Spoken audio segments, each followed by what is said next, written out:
Effie, my mother-in-law, told me that if I didn't go on the trip she planned, I wouldn't be considered part of the family anymore because I married her son, Cody. She wanted Cody to agree with her. I stopped Cody from saying anything and agreed to go on the trip to avoid conflict. Effie said marrying someone like me, who she thought was inexperienced, was a hassle. She warned that if I didn't come, she would consider divorcing Cody and would teach me things her way. I was fed up with her rude comments. Little did I know, this trip would be the last one with my in-laws. My name is Liliana, and I'm 32 years old. I own a small app development company, which I really enjoy. My husband, Cody, is 37, and he works at a bank. We both love our jobs and often talk about them for hours. Cody understands and supports my work, and we share household chores. Even though we've been married for 4 years, we don't have children yet because we're focused on our careers. But we both like kids and hope to have some in the future. My family owns an auto parts factory that my dad started, and now my brother runs it. They've been very supportive of my dream to start my own company, even though our businesses are different. I often seek advice from my dad and brother, who are also business owners. They've always been there for me, so my family is a big support in my life. Cody's family owns a small factory, and since he was their only child, they expected him to take over one day. But Cody had different plans. The factory wasn't doing well, and his dad, Andy, was thinking about closing it down. Running a small factory is tough these days. When Cody was young, he often overheard his dad talking to bankers on the phone. He even met a friendly banker during a visit to the factory and started going to the bank with his dad just to see him. That's how he got interested in banking.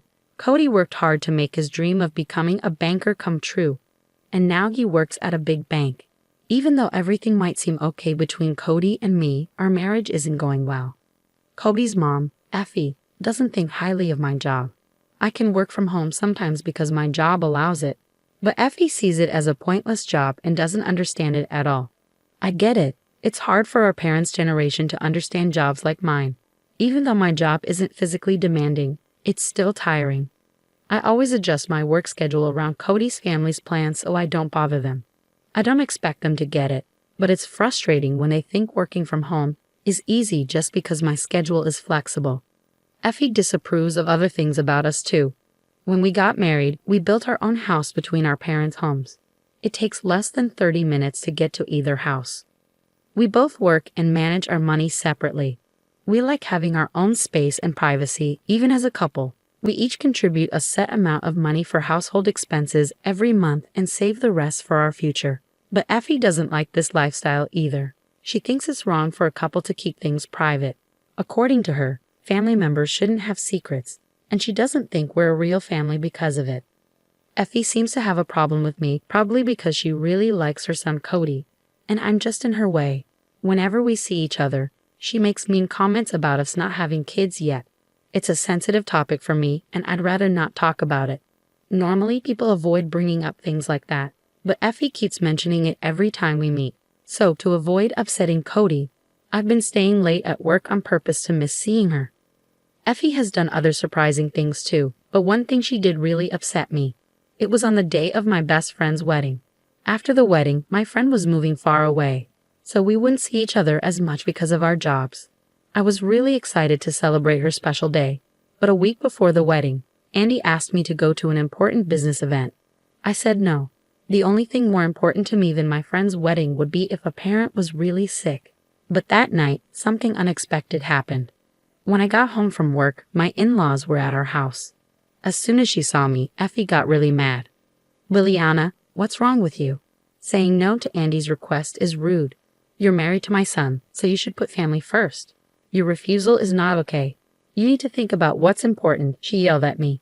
Cody was there too, but he didn't say anything. After finding out that the reception Andy asked me to attend was crucial for the future of the company, I understood the seriousness of the situation. But to me, my best friend's wedding was just as important.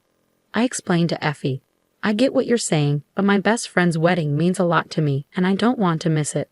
Plus, I don't even work for Andy's company."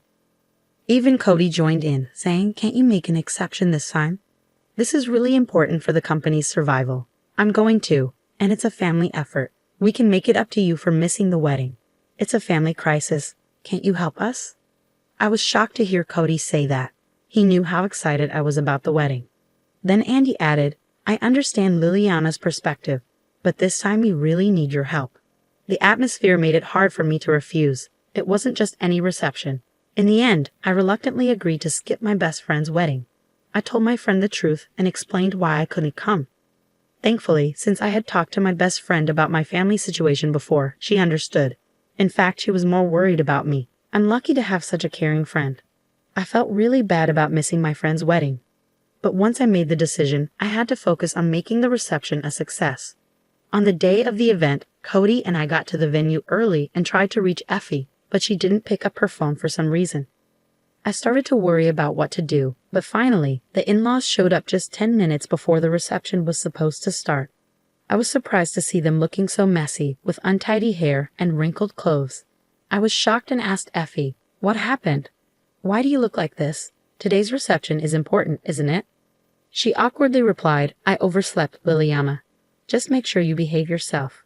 I was really tempted to snap back with, "I don't need advice from you," but somehow, I managed to keep my cool. I have to give myself credit for staying calm during the reception. Effie, not great at talking politely, made a bunch of rude comments to our guests. She probably thought they were jokes, but their uncomfortable smiles showed they didn't find them funny. As I expected, we didn't get the contract we were hoping for, and the reception was a flop. I couldn't help but think I should have gone to my best friend's wedding instead. I was really angry that I got dragged into such a disaster, messing up my plans and causing problems with the in-laws. What made it worse was that they didn't admit they did anything wrong. They acted like it was the guests' fault for not sealing the deal after such a fancy reception. They said it was a good thing we didn't make a deal with such odd people. I couldn't believe how clueless they were. After that mess, I felt even more uncomfortable around my in-laws and started avoiding them. But there's one thing I can't get out of. Cody's family has this tradition of going on a family trip every year since he was a kid, and they still do it even though we're married now. Since we got married, I've been expected to join these trips, but I always end up doing all the boring stuff: driving, booking hotels, researching places to visit. If I try to say anything about it, I'm shut down with a "don't push it." Even when we visit tourist spots, I often end up staying in a hotel room, missing out on places I'd like to see. Honestly, I really don't look forward to these yearly family trips and secretly hope I might get sick and avoid them. But now, it's time for this year's trip, and despite saying they're short on money, my in-laws insist on a fancy trip like always. They put me in charge of finding a hotel. I planned everything carefully to keep Effie happy, since she's always grumbling. Since I don't drink, I'm always the one who ends up driving. But I don't mind because it means I don't have to listen to their conversations. But just before the trip, a crisis hit. I got a call saying my mom had collapsed and was in bad shape. With that news, going on the trip, even for a short while, wasn't an option. I panicked, knowing I needed to see my mom right away. Since it was the day before the trip, I decided to cancel and get ready to go to the hospital. Cody offered to come with me to the hospital, but I said no. It felt like he was suggesting my mom might not make it, and I didn't want to hear that. When Cody and I told Effie we couldn't go on the trip, she got really mad. Effie's words hit me like a ton of bricks. "You're saying you can't go on the trip I planned? If you don't come, you're no longer family. As my son's wife, it's common sense to prioritize the family trip, right?" "Right, Cody," she said, expecting Cody to agree. Cody seemed like he wanted to say something, but Effie cut him off, making it clear she didn't want to hear any objections. I was so shocked that I couldn't even respond. Being with my mom in her critical condition was the only thing on my mind. Just as I was trying to figure out what to say, my brother called. He told me that Mom's condition was serious but somewhat stable. I wanted to rush to her side, but he explained that due to a contagious disease outbreak, visiting wasn't possible right now. He said we could arrange a short visit later as she gets better. So there was no urgent need for me to go. Hearing this news left me feeling torn about what to do.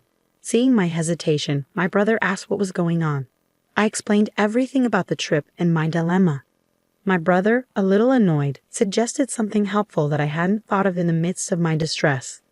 The trip was going to a place near my parents' house, which my brother assured me would be easy to reach from a hotel if necessary. He was right. Whether I stayed at home or in the hotel, I could quickly get to my family if needed. Taking my brother's advice, I reluctantly told Effie, "Okay, I'll come on the trip." Effie responded, "Well, if you'd said that earlier, I wouldn't have gotten so upset. Marrying someone so inexperienced is tough. Just remember, if you don't come, it's divorce. I might have to teach you a few things." Cody seemed surprised, but we agreed to go, with the condition that I could leave for the hospital if necessary. Effie commented, "It'd be a problem if our driver disappeared suddenly, wouldn't it?" "Good, you're part of the family now, so our needs come first. Remember your role as my son's wife. This trip is a big deal. It should be your priority." Her smug attitude and obvious excitement annoyed me, but I decided to put up with it to avoid more trouble. On the day of the trip, I was so worried about my mom that I couldn't stop checking my phone. Meanwhile, Effie was already drinking beer in the morning. As I drove, the back seat of my car turned into a party scene, with Cody surprising me by joining in the drinking. Even though it was unexpected, I reminded myself that everyone had rearranged their schedules for this trip.